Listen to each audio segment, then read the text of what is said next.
So let's see if I can get this to work. It's a little breezy out here, and this camera may pick me up, or may pick up the wind. This is the new camera, the Canon, and it's, like I said, it's a little breezy. See how it works in the wind. But it's Sunday. Yesterday, or was it?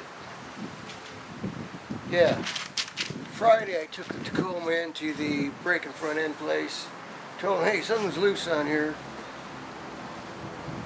And they were real busy Friday. You know, being it's Friday, they had a bunch of customers standing around waiting for their cars, and a bunch of cars in there, so they didn't have time to look at it.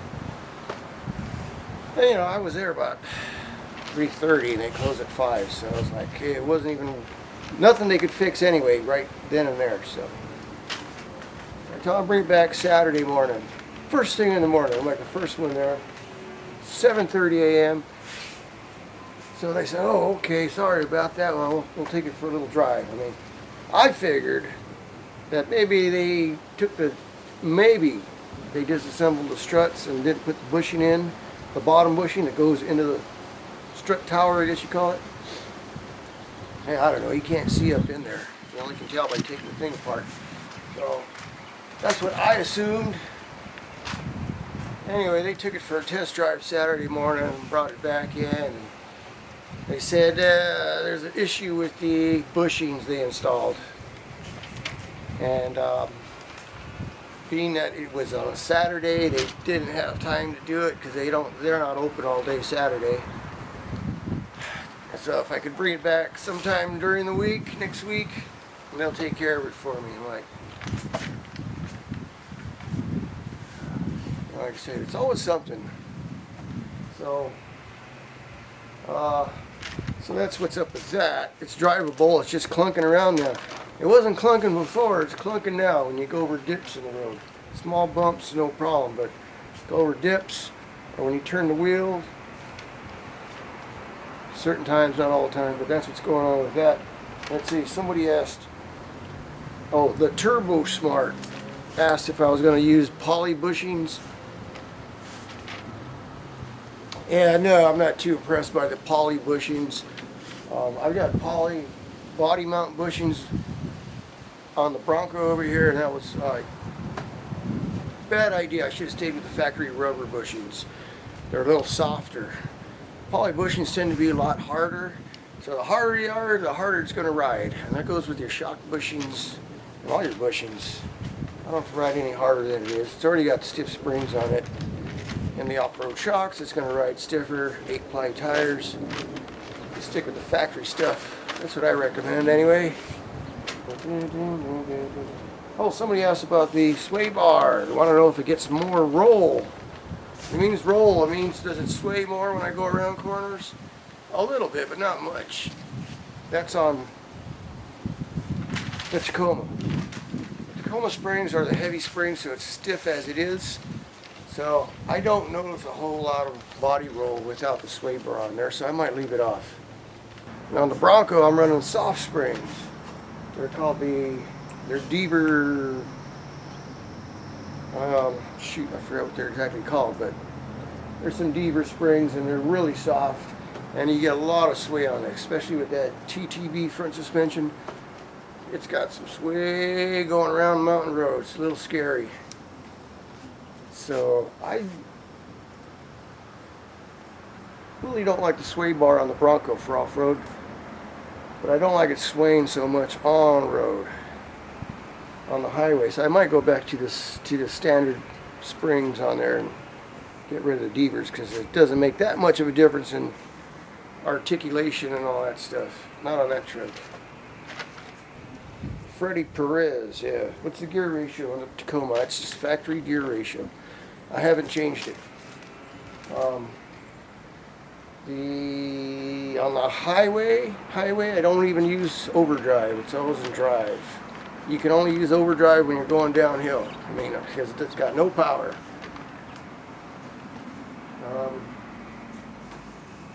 Probably should go with 456 gears if I ever get around to it. So far it works great the way it is. I just don't use the overdrive. Unless I'm going like over 80 miles an hour on a flat surface. Oh, Victory Champ 2817 wants to know how I fit those 35-inch tires. What kind of lift did I use and stuff. It's just an old man emu lift. The lift, any kind of lift, will give you room between the tire and the frame and the fender, from the top of the tire to the fender. But what the problem is the lower fender there in the corner, right down the bottom. Right down here. Right there is where I had to do some trimming. And that's only with the old man emu lift, which is advertised at 2-inch. There's no body lift on this truck. I just had to do some trimming on the fenders. And the body frame, the body mount right there coming off the frame. I think everybody has that trouble, even with a 6-inch lift. I think some people have that trouble, that rough. And then the tires do top out on the fenders if I should hit a really hard bump, a really big bump. And that's why I put those Tim Bren bump stops in there. They're bigger than the factory ones, they're fatter. So hopefully that limits the up travel just a little bit. Because they do hit underneath there. I'll show you that right now. So these are 315/70 R17s. Cooper Discover AT3s. And yeah, I had to hack this off right here. And you can still see where it hits. That's what's going on here. So yeah, you gotta hack that off. Gotta hack this body mount off right here. This thing came out and I hacked that off, Sawzall. And then on the upper fender, in extreme situations, it'll go all the way up to here. The suspension will top out there and up in here. So I had to trim this away too. Well, hopefully you can see that. I'm pointing and not even looking where the camera's pointing, but yeah, see that? Under the fender. I had to trim the bumper, ARB bumper, and take 1.5 inches off it, I think. And that makes that work, and you can, yeah. So, in the rear, there's really no issue on the rear. Nothing rubs on the rear. But if I ever had to put tire chains on here, or snow chains, I don't think I got any clearance for that. I think it'd be an issue, especially off-road. So that's that. So like I said, to limit the travel on the compression, I put the larger bump stops on there, which are the Tim Bren bump stops, which are right there.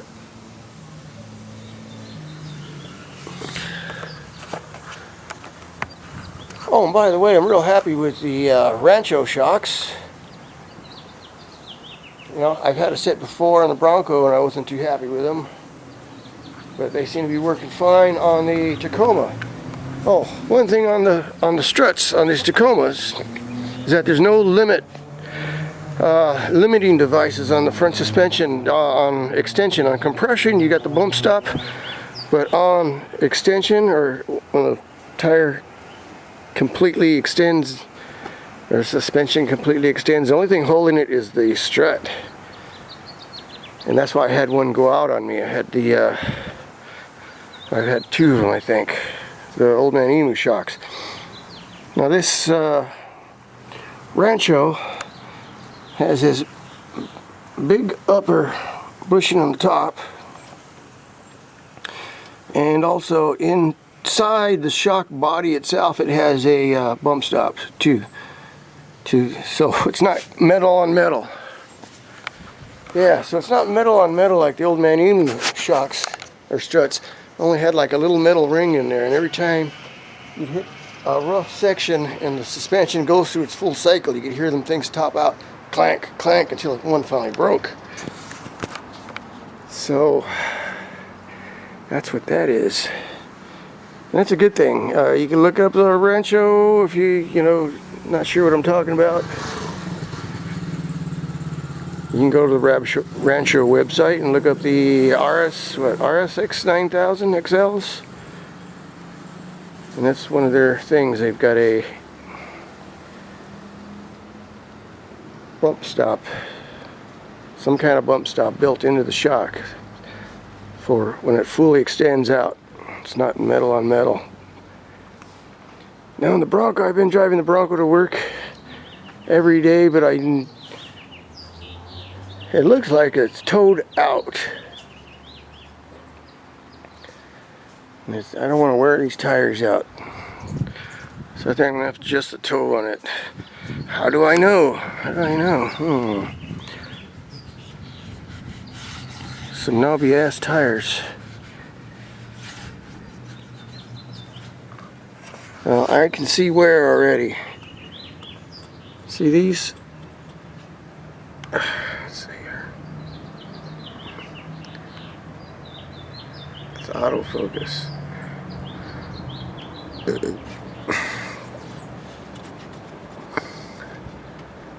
These tires are getting feathered.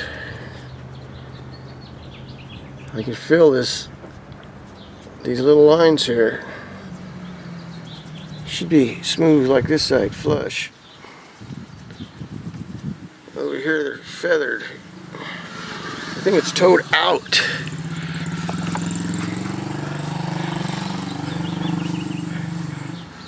A bit. So I think I'll do that today.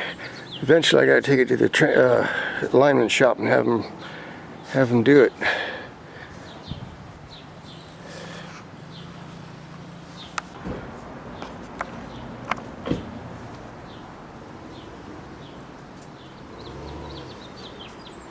Alright, one more thing on the Bronco, the transmission. I've had a couple people suggest shops. One guy was, wanted me to order a transmission from Florida, some place called World Transmission.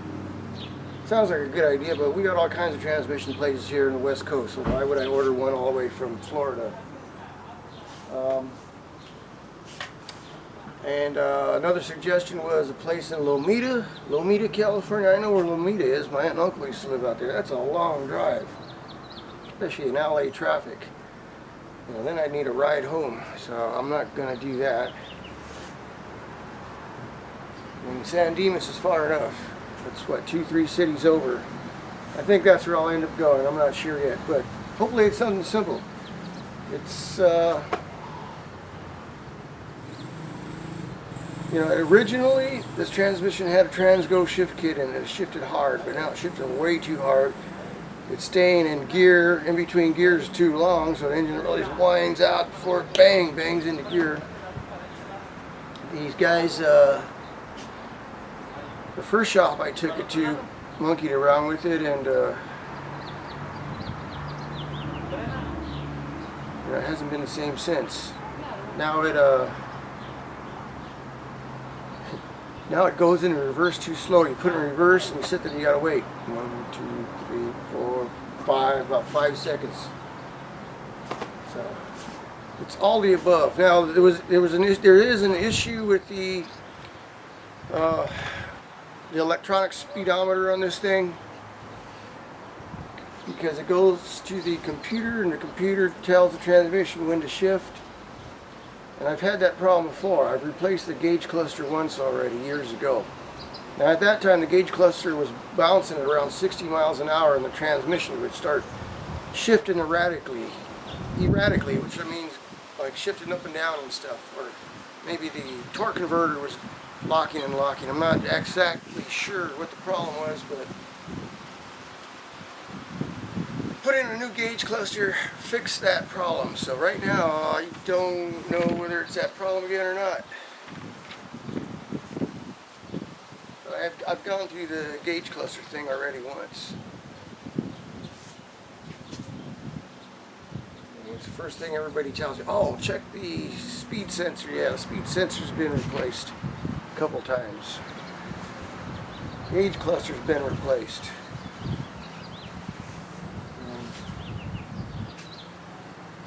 And I just got to take it to the shop and find out. So I can't do that until I take care of that.